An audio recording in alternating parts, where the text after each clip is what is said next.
Hey guys, it's Deconic here, and in this video, I wanted to do a quick showcase on a little build I have been playing since I essentially got back from my holiday, which is the strength stacking Baron Mansa. Before we get underway with the build, I want to preface this video with a disclaimer, which is that being an attribute stacker, it is not a cheap build. And while I could create a more budget-friendly PoB if there is enough interest in the comments for that, it won't have the highest damage at that budget range, and as such I don't think it's worth it. But do let me know if you guys are interested in that sort of thing, and I will look into making that PoB. That said, this build starts to really shine when you get a few 10-ish divines into the build. Once you get a 9 or 10 link square set up, that is when the build really takes off and starts feeling amazing. Side notes: this build and PoB use DPS Spectres from the Affliction League for an insane amount of damage, which of course will not show up on PoB right now. But keep that in mind if you decide to run this build in future leagues, as you might want to focus more on zombies and not as heavily into Spectres or something along those lines.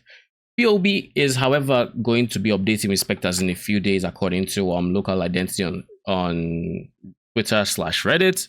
So we'll have to wait and see how much damage we are going to be pulling out from our Spectres. That said, when I did import Spectres and try to adjust some things based on some disparities, I ended up with over 50 million Shaper DPS, with the Spectres accounting for more than half of the damage, or more, with more damage than zombies rather, and Impale doing the most damage in that setup. But take that value with a grain of salt, as like I said, I had to adjust a few things because there were disparities between what I was seeing on PoB and what I was seeing on PoE versus the level of Spectre. So just take that figure with a grain of salt. When the update does come through, I will change the Spectres in here, and we'll see just how much damage to expect, assuming it's accurate, of course. On the screen, you'll be seeing how well the lower budget setup clears a tier 16 versus the higher budget. The lower budget being about 10 divines invested, with most of the gear self-crafted with Shrieking Rage essences, and most of the cost in the form of optional items like a that which was taken with Onslaught, which I was using because I had not yet found the Primalist vendor to switch to the endgame Wildwood Ascendancy. On the other hand, the higher budget is closer to a 200 divine investment, as it's using a Mageblood, which I got for about 126 divines, 128 thereabout. The high budget setup is also using a 9-link weapon instead of 10-link to showcase how well it clears without that extra link. Overall, the investment, I would say, is not too bad when you consider this league's inflation. It is also worth pointing out that the build you are seeing is not minimax, as I still only have one charm socket out of the 3 I could have right now, for example. I have not bothered to make these upgrades, as I have been making the bulk of my currency in tier 5 and 6 map selling Betrayal Benchcraft, so I haven't had any reason to have that extra damage. With all that out of the way, let's get into the nitty-gritty of the build. Starting with the single most important item being used and where the build gets its name from, the Baron Unique Helmet. This helmet provides decent stats when it comes to minions, but the main attraction and why we use it are the lines that say half of your strength is added to your minions, the line that provides leech from our zombies when you get to 1000 strength, and the line that gives us an extra zombie every 500 strength.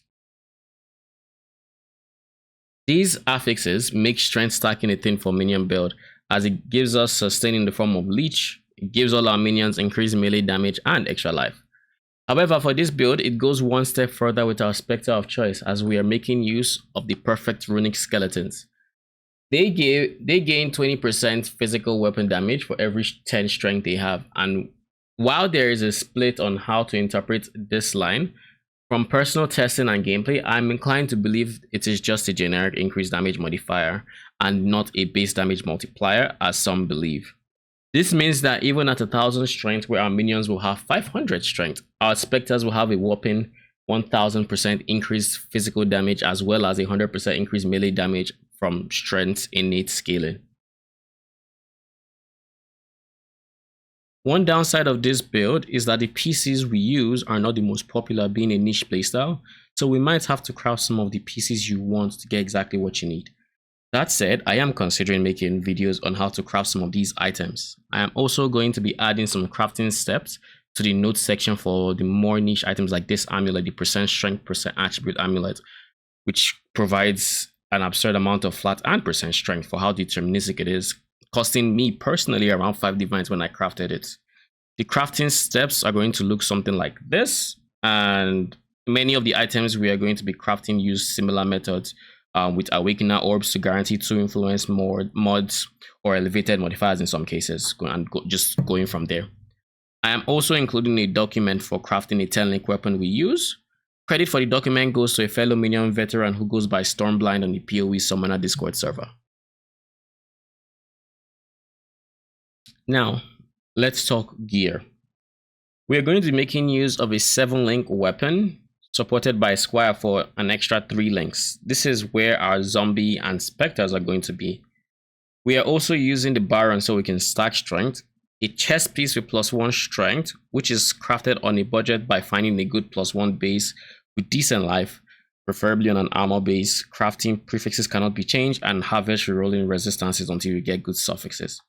It is also worth noting that you can craft percent increased strength modifying your chest piece with Warlord influence, but you would be foregoing max cold resistance implicit, which makes you squishier overall, but it gives you more damage. We're going to be also using generic armor-based gloves with good strength, life, minion damage as an optional mod. And this is a good point to talk about minion damage. Minion damage will mostly benefit your zombies, as your specters already have a big increased damage pool coming from the strength they get, that most of the increased damage you get is kind of negligible for them, but for the zombies it actually is impactful still. Boots are on the trickier side to craft, requiring elevated mods for the plus to all race specters and the percent increased strength. So you might have to self-craft them, or you pay a fortune for them on the market. That said, the priority stats here would be movement speed, and then if you can get it, percent increased strength, and then flat strength. Plus the level of specters is a really nice damage boost, and you should definitely strive for a pair with these stats, but it's not mandatory. You do not have to get it. Just know it will be a very decent upgrade. I will consider making a video on how to craft this or adding the steps to the notes if I get the time, just like I did with the amulets. For the rings, you want to have one unset ring to hold either Convocation or Flame Dash, and one bone ring with tier 1 minion attack speed. If you want to craft it yourself, you want this to be fractured, and you want tier 1 strength on both of these rings as well as life. For the belt, if you have a Mageblood, you want to use it. If not, you can switch to this default, which would have a Darkness Enthroned. You do not want to deal with getting a Melding of the Flesh jewel, that is this one, without a Mageblood because of the negative elemental res it gives you. This negative elemental res is solved by the Mageblood very easily, giving you even extra resistances on top of countering it completely. However, before this, you will have a very miserable time trying to fit in all the resistances you require with a Darkness Enthroned. So for the newer players, I'm going to touch a bit on the Mageblood, what it is and why we use it. The Mageblood is a belt that makes it so a number of your magic utility flasks would always have their effects on you, regardless of how many charges they have or whatever else. This means we can leverage some increased effects to get even more bonuses out of it, because these increased effects would typically have reduced duration and as such lower uptime if we were not using a Mageblood. But we are using this one primarily to get a lot of resistances in the form of a Ruby Flask, which gives plus 50% to fire res and then less damage taken, as well as a Topaz Flask, which gives the same thing for lightning res and lightning damage taken. However, we are taking this one step further, because the whole reason we need this is because we're using a melding.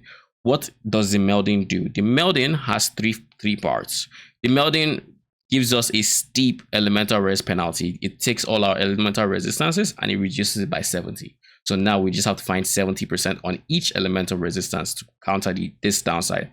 Then it takes all our maximum LE res, in this case they're like 75, and then it reduces them by 4 to 6. So now our max cold res is 71, our max fire res 71. You get the gist. But then the line we really want is elemental resistances are capped by your highest maximum elemental resistance instead, which means now all we have to do is scale one maximum LE res and all of them go up. So in this case, we're using Purity of Ice, which would give us a whole lot of cold res to begin with, which is why we don't use a Sapphire Flask. But it gives us a whole lot of cold res. It gives us, with the amount of scaling we're putting into our Purity of Ice, we are getting about 8 max res from it. So we go from 71 all the way to 79, and as such all our resistances are already capped at 79, and then we just get maximum cold res from like the body armor to get 2 from there. We're getting 2 from our gloves and some on the tree. Either way, all we're doing is scaling maximum cold res and all our maximum resistances are going up. So this is why the Mageblood is very powerful and how it really helps bolster our defenses. So there are some very good Ascendancy options for this build. Besides the Necromancer, the best contender, the runner-up, is the Scion, which provides extra skill points, as well as this Necromancer Ascendancy, as well as the Chieftain Ascendancy. And this class has a higher strength ceiling, but we opt for the Necromancer as it is the easiest to get online for newer players. And it offers more minion stats at the Scion. For example, it just gives us more minion life here, and then it gives us access to like bone armor, more attack speed from this. It makes it easier to res cap your minions, etc. There's a lot of reasons we go. These are just some of the benefits we get from going Necromancer. As a side note, the runic skeletons have a much lower base accuracy than zombies according to PoE DB. So you will need to have a generous amount of minion accuracy to get them to 100% hit chance, which is good for DPS. We achieved this by using this unnatural instinct to pick up these minion accuracy nodes, as well as just some extra free armor and life nodes and whatnot, and strength, and yada. And tip about this, you can actually just get a corrupted unnatural instinct and get an extra effect on top of it, like reduced shock effect or whatever else you might see that's good. We are also countering some of the accuracy needs of the runic skeletons by scaling aura effect and running precision. We also opt for a corrupted Baron, as it is the easiest item to find with corrupted implicits on it, as we need Purity of Ice to hit level 23, which we do over here. Purity of Ice here, 21 gets you 23. We want this to hit 23%, as well as we want to let's just get Purity of Ice over here. We want our aura effect on ourselves to be 1.6. Why we want 1.6 and level 23 Purity of Ice is it allows us to get 8 max cold res from our Purity of Ice, which is really big for our defenses. And in case we weren't sure where we would get these increased effects for auras, these are the main areas you would get them. Sovereignty will provide 6% and 10% give you 16%. You can get a mastery for extra 10%, that's 26%. We can get 6% off here and another 6% here, 12%. And then we can get charisma anoint, which will give us another 6%. And then we also get increased effects here and here, giving us a total 61% increased aura effect and our plus 8 max res Purity of Ice.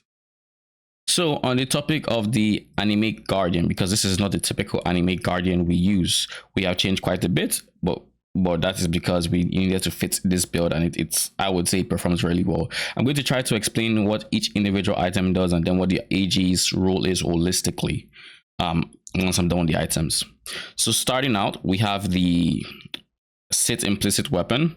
This gives This gives the AG a chance to explode enemies it kills for 1/10 of their maximum life as physical damage. And then we craft this with an essence of hysteria to get fire burst on hits, which would allow the AG hit more frequently. And I'll touch more on why we want the AG hitting more frequently later on, but just know we want it hitting as much as possible. Then you can also take this a step further and give it added physical damage, and then just spam Essence of Hysteria essentially to added physical damage, and then you craft on increased physical damage. Now you don't need those two modifiers, but it is nice extra damage. And I think it also affects the implicits, but I could be wrong on that, don't quote me. Then the Victorious Charity, Replica Victorious Charity to be specific, and this is the reason we want to hit as often as we do. With this shield, your AG has a chance to grant all allies an endurance charge when it hits, and grant a frenzy charge when it kills. So you want your AG hitting and killing as often as possible. The helmet, we're just going for an elder helmet, which grants nearby enemies take 9% increased physical damage. Now you can try to you can try to elevate this mod to 12%. You can try to get one yourself. You can try to elevate it yourself, buy an elevated one. It's not necessary, it's more expensive. 9% is fine, but if you want to min max, you do want to get 12%. Then the Garb of the Ephemeral. This chest piece has a lot of words. It's just many words, but the TLDR of what it does and why we use it. It makes nearby enemies not deal crit, so you are effectively crit immune just by slapping this on your AG, and then nearby allies' action speed cannot be modified below base value. This means you and your minions cannot be stunned or frozen, and this is big. The fact that just being stun immune and freeze immune just from this one chest piece is huge. But that's the TLDR of what it does. Everything else you can ignore it for the most part. Grave Binds, they make it so any enemies that die within the range of the Animate Guardian counters it. So that is how the AG is going to be killing, when it's mostly going to be our other minions doing the damage. So anything that dies would get attributed to the AG to then be able to explode. And of course, we want cursed enemies with vulnerability on hits so that we can run punishment and just increase our DPS by, I think punishment is an average of like 30% increased damage. Without Calling Strike. With Calling Strike is like 24% or something, because you're working through less of its life, of its low life. Windscream allows the AG to apply an additional curse. This is what allows you to have double curse on the enemy, that is vulnerability and punishment. So with all that said, what does the AG do? The AG, just by being summoned, will give you crit immunity, make you freeze immune, give you explode, and give you endurance and frenzy charges, as well as make nearby enemies take increased physical damage. That's the TLDR. It does a lot, and if you get this set up, you're gonna be very comfortable. We also opt for Raise Zombie of Slamming for extra AoE during clear, as we do not use melee splash. However, for pinnacle bosses, if you want to farm some bosses or just a lot of single target content, you will want to switch to regular Raise Zombie, as it will provide higher single target DPS, as the slams are not the best for single targets. With the bulk of the build covered, I think this is a good place to end the video so it does not get too long. Please let me know down in the comments what you think about the build. If you try it or if you just have any suggestions, I do read each and every comment, and it also helps massively with the algorithm. You can also drop by my stream if you have any questions you would like me to answer while I'm live. And with that said, thanks for watching.